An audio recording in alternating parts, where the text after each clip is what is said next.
Hello everyone, my name is Justin, and real quick before we get into the video, if you guys play the first Descendant and would like to support me, my creator code will be down in the description below. Anyway, we'll jump right into the video. So in today's video, I wanted to showcase to you guys my new Valby build. In my last video, you guys said to add more survivability to the build, so I feel like I accomplished that, and with Ultimate Valby coming out right around the corner, I figured this would be a perfect time for a new video.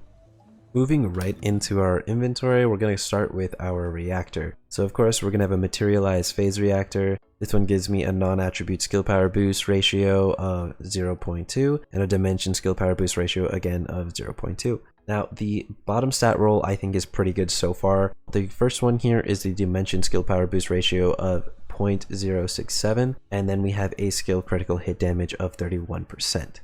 Now, next up, I want to highlight my defense and my health here. And a lot of people are saying that you find diminishing results with defense after 25k. You kind of want to get into like more max health. So I try to get this close to 25k as I could.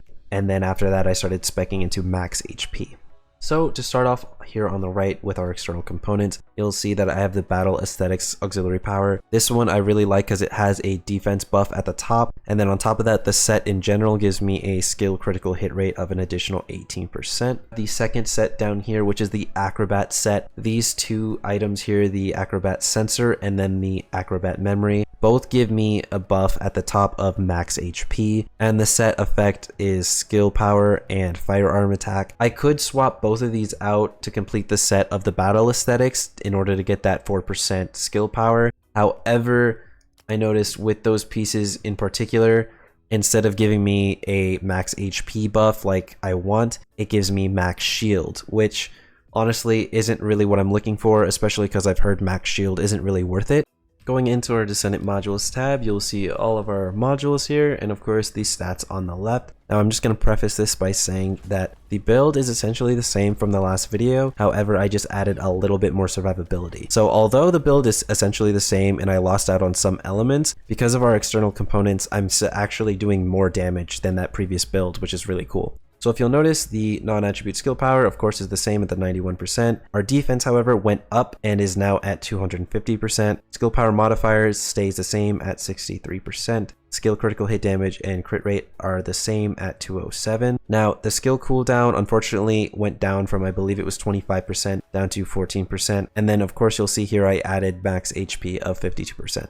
Now getting into the overall mods that we have, of course we're starting with Short Sword. I could again prestige this, get another 5 capacity, but Ultimate Valby is right around the corner, so I figure that's not really worth it right now. And the highlight of the build, again, Supply Moisture. I don't think you'll see a Valby build that doesn't use Supply Moisture. Then we got Front Lines to get that critical hit damage and crit rate, same with Emergency Measures. Then we have Iron Defense to give us a boost in our defense and give us some skill power modifier. Then we have a non-attribute specialist giving us that skill power boost, technician to give us more skill power modifier, skill concentration and more crit damage. Then this is the new mod. I swapped in an increased defense. Then we also have the critical hit resistance and non-attribute skill power boost of non-attribute symptom.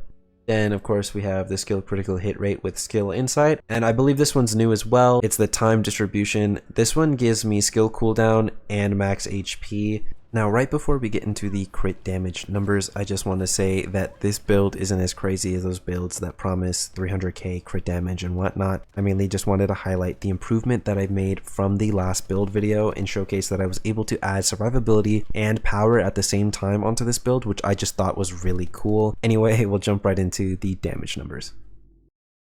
So starting off with Valby's third ability, I believe last time we were critting about 161k. Now it's at 181k, which is really cool. And then the bubble bullet, I want to say, is about 66,000. I believe last time it was 61,000, I want to say.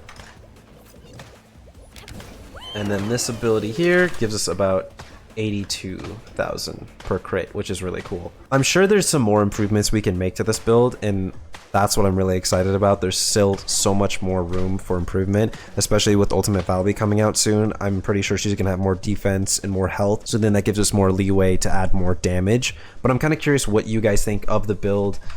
What would you guys add? What would you guys recommend? Is there any other stats that you guys think are better than others? Let me know in the comments down below, please. I love doing these kind of build videos for you guys. Anyway, I'll catch you guys in my next video. I hope you guys enjoyed, and yeah, peace.